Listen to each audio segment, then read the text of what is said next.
তুমি এক রাষ্ট্রপতিকে রাখতে চাচ্ছ কেন? এই কারণেই চাচ্ছ, কারণ তুমি তো ওখানে খত দিয়ে আসছো যে আমি এই সংবিধান চেঞ্জ করব না, আমি সাবুদ্দিন চুপ্পুকে রাখবো। সনদ বাস্তবায়ন করবেন না বলে আপনাকে এই যে মেকানিজম করে মেজরিটি দেওয়া হলো, ওই মেকানিজমে তো জামাত ইসলাম যায়নি। জামাত ইসলাম তো কোনো মেকানিজম করে মানুষের ভোটের অধিকার কেড়ে নিবে না। আপনি যখন নিছেন, আপনি জুলাই সনদ বাস্তবায়ন করতে যাবেন, যদি করেন তাহলে ইন্ডিয়া ফেলে দিবে, আর জুলাই সনদ যদি বাস্তবায়ন না করেন তাহলে আমরা ফেলে দেব। আসিফ নজরুল সাহেবকে আসলে থ্যাংক ইউ না, ওনাকে একটা নোবেল প্রাইজ দেওয়া উচিত। How to do election engineering.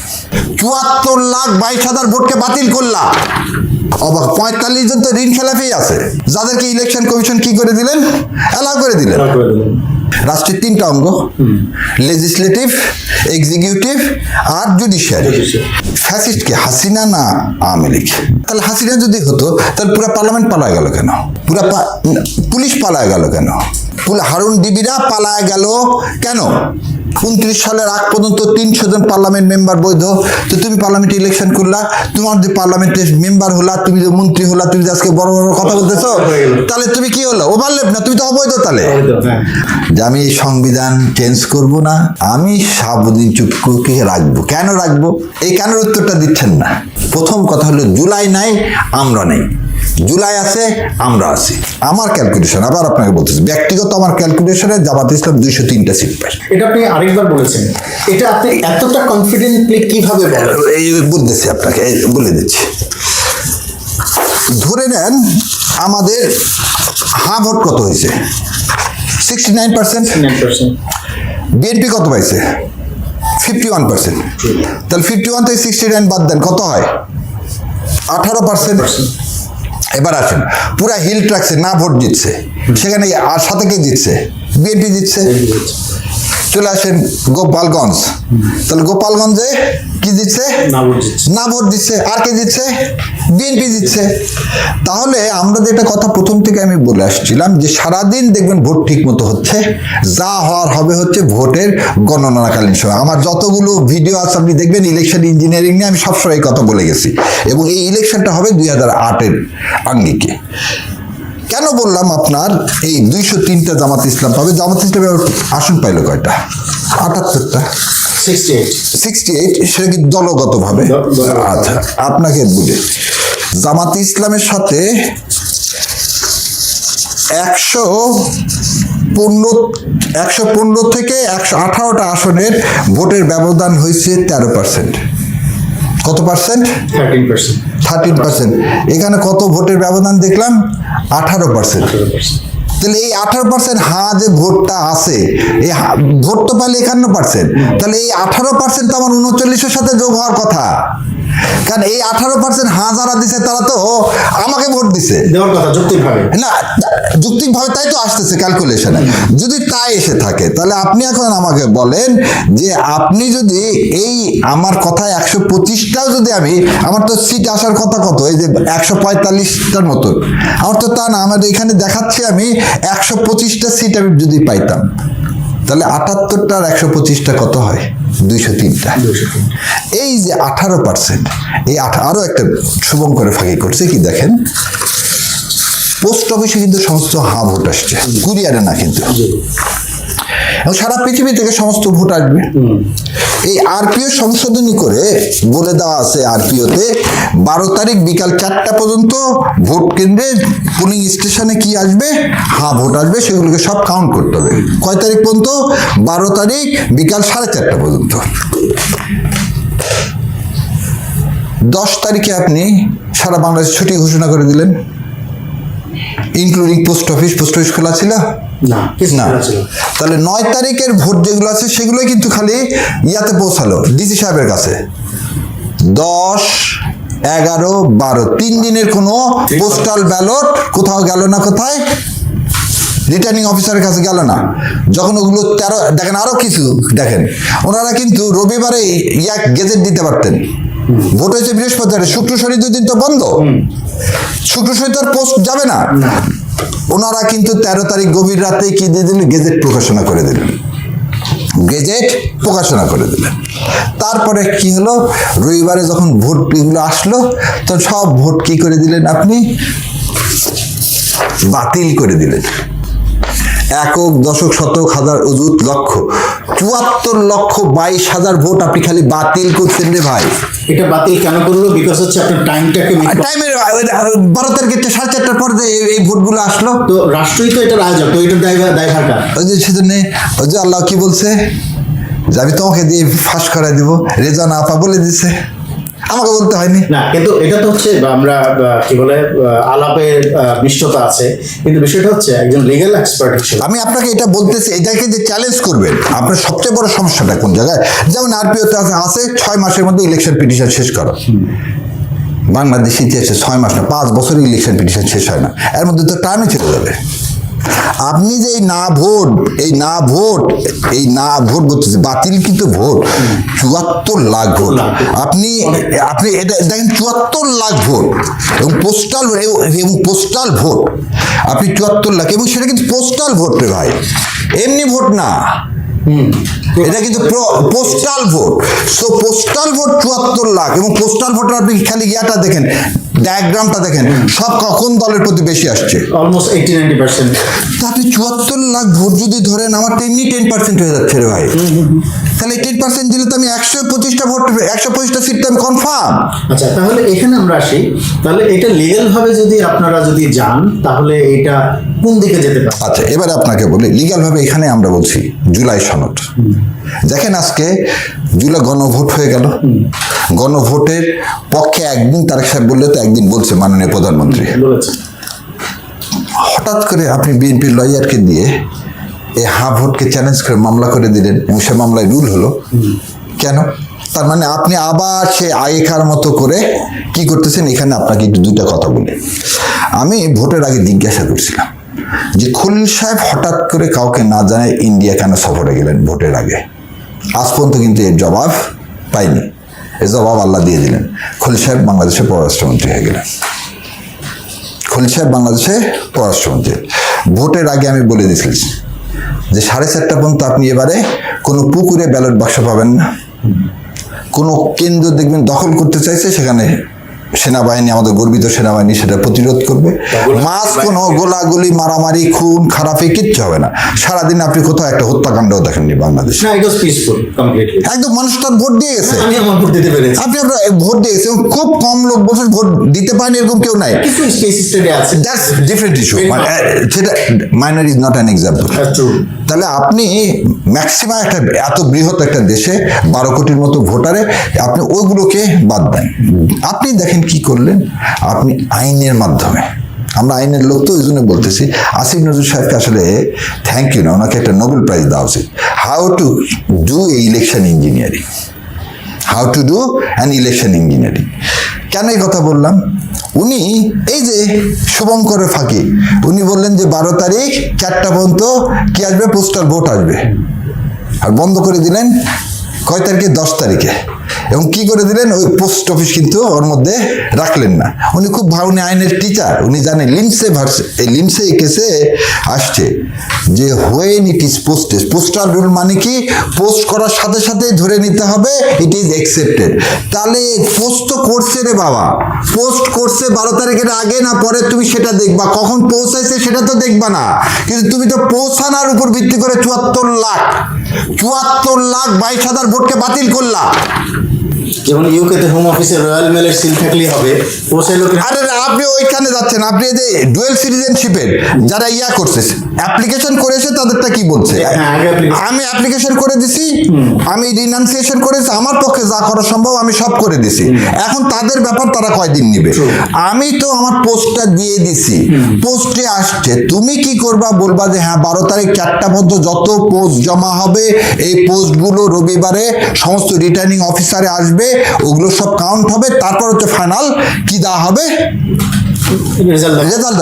তুমি বুধবারে ভোট করলে না কেন? তাহলে বৃহস্পতিবার সকালে সব ভোট এসে যেত, তুই কিন্তু বৃহস্পতিবার ফেলাইছো, কারণ শুক্র শনি 2 দিন অফ। মানে কানিং ডিভাইস একটা না তো, মানে বুদ্ধি, শোনেন আল্লাহ কি বলছে, জ্ঞান দিছে কোরআনে, বুদ্ধির কথা বলেন, আর শয়তানকে বুদ্ধি দেওয়া হয়েছে। সো ওপার থেকে যখন এইরকম বুদ্ধি করে আসা হয়েছে এবং যা যা বুদ্ধি শিখায় দিছে, 6টা বুদ্ধি শিখায় দিছে। কি কি মিডিয়া দেখছেন? যে প্রথমে একটা জিনিস বলি, ইলেকশন কমিশন সেক্রেটারি আক্তার সাহেবকে আমরা রিমুভের কথা বাংলাদেশ জামাত ইসলাম অন্যান্য সমস্ত রাজনৈতিক দল বলছে, বিএনপি বলছে ওনাকে রিমুভ করলে ইলেকশনই করবো না। জানেন ঋণ খেলাফির কথা বলতেছেন আপনি, আরো হিসাব শুনলে তো অবাক, 45 জন তো ঋণ খেলাফি আছে, যাদেরকে ইলেকশন কমিশন কি করে দিলেন, অ্যালাউ করে দিলেন। আমরা রিট ফাইল করতে করতে এবং মাঝখানে গ্যাপটা এত কম, এত ন্যারো, যেটা রিট ফাইল করব, হিয়ারিং করব, অ্যাপিলেট ডিভিশন পর্যন্ত যাবো, সেই সময়টাই পেলাম না রে ভাই। এখন এই জিনিসগুলো, অভিজ্ঞতাগুলো কেন বললাম, হয়তো আল্লাহ সুবহানাহু ওয়া তাআলা ভাবছেন এইবারের জন্যে এই যে অভিজ্ঞতাগুলো হলো, রাষ্ট্রীয় স্বার্থে আমরা কি করছি, রাষ্ট্রীয় স্বার্থে মেনে নিলাম, কি রাষ্ট্রীয় স্বার্থে কেন না। আমরা যখন দেখছি বিজয়, হার পক্ষে ছিল কি জামাত ইসলাম, স্যার জামাত ইসলাম একটা বিজয় তো হয়েছে, ঠিক আছে ক্ষমতা এরা কেড়ে নিচ্ছে নেই, কিন্তু যদি যেতে সেটাই তো তার জীবনে কেউ কেড়ে নিতে পারবে না। তো দেখেন সেই হায়ের জন্য যে স্যাক্রিফাইস করলাম কি জুলাই সনদের জন্য, আজকে সেই জুলাই সনদ নিয়ে কিন্তু টালবাহানা শুরু হয়ে গেল। তার মানে এই ভোটের যত রিগিং করা হয়েছে, যত কিছু করা হয়েছে, কেন জামাত ইসলাম বলছিল আগে রেফারেন্ডাম হোক, আগে রেফারেন্ডাম হোক, জুলাই সনদ বাস্তবায়ন হোক, সেই জুলাই সনদের ভিত্তিতে ইলেকশনটা হোক। এবং বারবার বলা হয়েছিল ডিসেম্বরের দিকে কি হয়ে যাক, ভোট হয়ে যাক, ফেব্রুয়ারিতে কি হবে, সংসদ ইলেকশন হবে। তাহলে কিন্তু এই অবস্থাগুলো হয় না। এখন যে হচ্ছে আপনার আইনি সংকটটা যে শুরু হচ্ছে, যেমন বিএনপির অনেকেই বলছে এবং অন্যান্য পক্ষের আইনজীবীরা যারা বলছে যে এই ভোট হচ্ছে বৈধ না, আবার আপনারা বলতে চাচ্ছেন হচ্ছে ভোট যদি বৈধ না হয় তাহলে ভোটও বৈধ না, আবার তারা সেই পুরনো সময়ের মতো সংবিধানে দোহাই দিচ্ছে, আবার আপনারা হচ্ছে আপনার ডিক্লারেশনের, অর্থাৎ আমি আপনারা না, প্রেসিডেন্টের যে হচ্ছে, আমি একটা জিনিস বলি, এই সংবিধানের বা রাষ্ট্রবিজ্ঞানের যারা ছাত্র বা আইনের ছাত্র, তাদের কি রাষ্ট্রের 3টা অঙ্গ, লেজিসলেটিভ, এক্সিকিউটিভ আর জুডিশিয়ারি। আচ্ছা ধরে নিলাম এই সংবিধানটা আছে, বিএনপির ভাষায় আমি ফর দ্য টাইম বিং ধরে নিলাম সংবিধান আছে, কারণ ওনারা বলতেছেন রাষ্ট্রপতি হচ্ছে সাংবিধানিক প্রতিষ্ঠান, ব্যক্তি না, ব্যক্তির চেয়ে প্রতিষ্ঠান বড়, অতএব সংবিধান আছে। আচ্ছা ধরে নিলাম, তাহলে সংবিধানে রাষ্ট্রপতি থাকো। এখন আমাকে বলেন তো, ফ্যাসিস্ট কে, হাসিনা না আওয়ামী লীগ? হাসিনা খালি অন হেড, যদি আমরা টপ যদি চিন্তা করি, টপ হয়ে কিভাবে হবে? তাহলে হাসিনা যদি হতো তাহলে পুরো পার্লামেন্ট পালায় গেল কেন, পুলিশ পালায় গেল কেন, হারুন ডিবিরা পালায় গেল কেন? টোটাল সিস্টেমটাই হচ্ছে ফ্যাসিস্ট সিস্টেম। তাহলে টোটাল সিস্টেমটাই ফ্যাসিস্ট সিস্টেম। তাহলে খালি হাসিনা না, ব্যক্তি না, তাহলে সেই ফ্যাসিস্টের জন্ম কোথায় থেকে হয়েছে? এই কনস্টিটিউশন থেকে। যে কনস্টিটিউশন ফ্যাসিস্টের জন্ম দেয়, সে কনস্টিটিউশন থেকে, তাহলে প্রথম কথা এই কনস্টিটিউশন হচ্ছে ফ্যাসিস্টের জনক। এবার আপনাকে বলে দিই, ধরে নিলাম তর্কের খাতিরে, আপনার প্রথম কার্ড ধরে নাও হাসিনা খালি কি ফ্যাসিস্ট, তাহলে হাসিনাকে তুমি বের করে দাও, তাহলে ওই পার্লামেন্টের যতগুলো মেম্বার ছিল তাহলে তারা বৈধ। তাহলে ওই পার্লামেন্টের মেয়াদ শেষ হবে কবে? 2029 সালে। 29 সালের আগ পর্যন্ত 300 জন পার্লামেন্ট মেম্বার বৈধ। তো তুমি পার্লামেন্টে ইলেকশন করলা, তোমার যে পার্লামেন্টের মেম্বার হলা, তুমি যে মন্ত্রী হলা, তুমি যে আজকে বড় বড় কথা বলতেছো, তাহলে তুমি কি হলো? ওভারল্যাপ না, তুমি তো অবৈধ তাহলে। আচ্ছা এবার আসেন, বলছি থার্ড অর্গান কি? বিচারপতি। তুমি প্রধান বিচারপতি সহ 6 জন বিচারপতিকে সরায় দিলা, তাহলে তাদেরকে ফিরাই নিয়ে আসো, কারণ তার একটা অর্গান। তারপর কি আছে লাস্টে আরেকটা কি বলতেছে, তাহলে ডিপটি স্পিকার জেলের মধ্যে আছে না, তাহলে তাকে ফিরাই নিয়ে আসো। তুমি এক রাষ্ট্রপতিকে রাখতে চাচ্ছ কেন? এই কারণেই চাচ্ছ, কারণ তুমি তো ওখানে খত দিয়ে আসছো যে আমি এই সংবিধান চেঞ্জ করব না, আমি শাহাবুদ্দিন চুপ্পুকে রাখবো। কেন রাখবো? এই কেনর উত্তরটা দিচ্ছেন না। কেন উত্তরটা হচ্ছে, আমার পার্শ্ববর্তী দাদারা কখনোই চায় না এ দেশটা তাদের হাত থেকে বের হয়ে যাক। সেজন্য তাদের লোক ওখানে দরকার। জিওপলিটিক্সে তো সব ক্ষমতাশীলরা তাই বলে। এবং একটা কত ভয়ঙ্কর, বিএনপি বুঝতে পারতেছে না। শাহাবুদ্দিন সাহেব কিন্তু কালকেই পারে এই পার্লামেন্ট ভেঙে দিতে। না, কিন্তু বিএনপির তো অনেক এক্সপার্টরা আছেন, তারা কেন এই বিষয়গুলিকে চেক এন্ড ব্যালেন্স করছে? ওই যে আপনি এখন এই কথা হলো যে আপনি তো খত দিয়ে আসছেন, জুলাই সনদ বাস্তবায়ন করবেন না বলে আপনাকে এই যে মেকানিজম করে মেজরিটি দেওয়া হলো, ওই মেকানিজমে তো জামাত ইসলাম যায়নি। জামাত ইসলাম তো কোনো মেকানিজম করে মানুষের ভোটের অধিকার কেড়ে নিবে না। আপনি যখন নিছেন, আপনি জুলাই সনদ বাস্তবায়ন করতে যাবেন, যদি করেন তাহলে ইন্ডিয়া ফেলে দিবে, আর জুলাই সনদ যদি বাস্তবায়ন না করেন তাহলে আমরা ফেলে দেবো।